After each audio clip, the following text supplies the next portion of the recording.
നമസ്കാരം. പശ്ചിമ ബംഗാളിൽ തൃണമൂൽ കോൺഗ്രസ് നേതാക്കളെ ലക്ഷ്യമിട്ട് തുടർച്ചയായി രണ്ടാം ദിവസവും ജനകീയ പ്രതിഷേധം.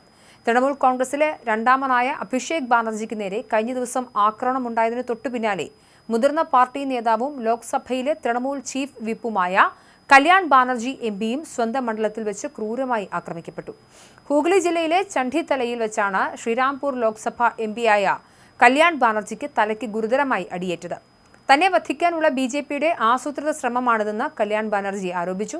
ദക്ഷിണ പർഗാനാസിലെ സോനാപൂരിൽ വെച്ച് പാർട്ടി പ്രവർത്തകരെ സന്ദർശിക്കുന്നതിനിടെയാണ് അഭിഷേക് ബാനർജിക്ക് നേരെ കഴിഞ്ഞ ദിവസം സമാനമായ രീതിയിൽ പൊതുജനങ്ങളിൽ നിന്നും ആക്രമണം നേരിടേണ്ടി വന്നത്. ഇതിൽ പ്രതിഷേധിച്ച് ചണ്ഡിത്തലയിൽ TMC പ്രവർത്തകർക്കൊപ്പം പ്രതിഷേധ പ്രകടനത്തിൽ പങ്കെടുക്കാനും ഒപ്പം തെരഞ്ഞെടുപ്പിന് ശേഷമുണ്ടായ ആക്രമണങ്ങളെക്കുറിച്ച് പ്രാദേശിക പോലീസ് സ്റ്റേഷനിൽ പരാതി നൽകാനും അറസ്റ്റിലായ പാർട്ടി പ്രവർത്തകരെ വിട്ടയക്കണമെന്ന് ആവശ്യപ്പെട്ട് നിവേദനം സമർപ്പിക്കാനുമായി എത്തിയതായിരുന്നു കല്യാൺ ബാനർജിയും അനുയായികളും. ശ്രീരാംപൂർ ലോക്സഭാ മണ്ഡലത്തിന്റെ പരിധിയിൽ വരുന്ന ചണ്ഡിത്തലയിൽ നിന്നും 2009 മുതൽ തുടർച്ചയായി 4 തവണ വിജയിച്ച ജനപ്രതിനിധിയാണ് കല്യാൺ ബാനർജി.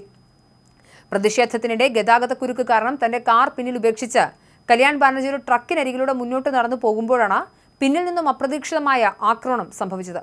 പെട്ടെന്ന് 10-15ഓളം വരുന്ന ആളുകൾ തൃണമൂൽ വിരുദ്ധ മുദ്രാവാക്യം വിളിക്കുകയും ശത്രുതാപരമായ അന്തരീക്ഷം സൃഷ്ടിക്കുകയും ചെയ്തു. തുടർന്ന് ഒരു വിഭാഗം ആളുകൾ അദ്ദേഹത്തിന് നേരെ കരിങ്കടി കാണിക്കുകയും ചോർ ചോർ അഥവാ കള്ളൻ എന്ന് വിളിച്ച് അധിക്ഷേപിക്കുകയും ചെയ്തു. സുരക്ഷാ ഉദ്യോഗസ്ഥർ ജനക്കൂട്ടത്തെ നിയന്ത്രിക്കാൻ ശ്രമിക്കുന്നതിനിടയിലാണ് എംപിയുടെ തലയുടെ പിൻഭാഗത്ത് എന്തോ ഒന്ന് ശക്തമായി അടിച്ചത്. അടികിട്ടി ഉടൻ തന്നെ അദ്ദേഹം തലയിൽ കൈവച്ച് റോഡിലേക്ക് നിലംപതിക്കുകയായിരുന്നു. സംഭവസ്ഥലത്തുണ്ടായിരുന്ന പോലീസുകാരും ഒരു CRPF ഉദ്യോഗസ്ഥനും ചേർന്നാണ് അദ്ദേഹത്തെ താങ്ങി എഴുന്നേൽപ്പിച്ചതും പ്രദേശം ശാന്തമാക്കാൻ ശ്രമിച്ചതും. പെട്ടെന്ന് തന്നെ എഴുന്നേറ്റെങ്കിലും അദ്ദേഹത്തിന് നേരെ നിൽക്കാൻ കഴിഞ്ഞില്ല. പിന്നീട് തലയിൽ വെള്ളത്തുണി കെട്ടി ചോരയൊലിപ്പിച്ചുകൊണ്ടാണ് അദ്ദേഹം അനുയായികളെ അഭിസംബോധന ചെയ്തത്. തന്റെ കുർത്തയിലും പൈജാമയിലും രക്തം പുരണ്ടിരുന്നുവെന്നും സംസാരിക്കാൻ പോലും ശക്തിയില്ലെന്നും അദ്ദേഹം വ്യക്തമാക്കി. തന്റെ തലയ്ക്ക് നേരെ ക്രിക്കറ്റ് പന്തോ കല്ലോ എറിഞ്ഞതാണെന്നും തന്നെ വധിക്കാൻ BJP ആസൂത്രണം ചെയ്ത് നടപ്പിലാക്കിയ പ്രതികാര ആക്രമണമാണിതെന്നും കല്യാൺ ബാനർജി ആരോപിച്ചു. തനിക്ക് നേരെയുണ്ടായ ജനരോഷമാണെന്ന വാദം അദ്ദേഹം പൂർണ്ണമായും തള്ളിപ്പറഞ്ഞു. അതേസമയം സംഭവത്തെക്കുറിച്ച് BJP നേതൃത്വം ഇതുവരെ ഔദ്യോഗികമായി പ്രതികരിച്ചിട്ടില്ല. സംഘർഷം രൂക്ഷമായതിനെ തുടർന്ന് സ്ഥിതിഗതികൾ നിയന്ത്രിക്കാൻ പോലീസിന്റെയും കേന്ദ്ര സുരക്ഷാ സേനയുടെയും വലിയൊരു സംഘത്തെ സ്ഥലത്ത് വിന്യസിച്ചിട്ടുണ്ട്.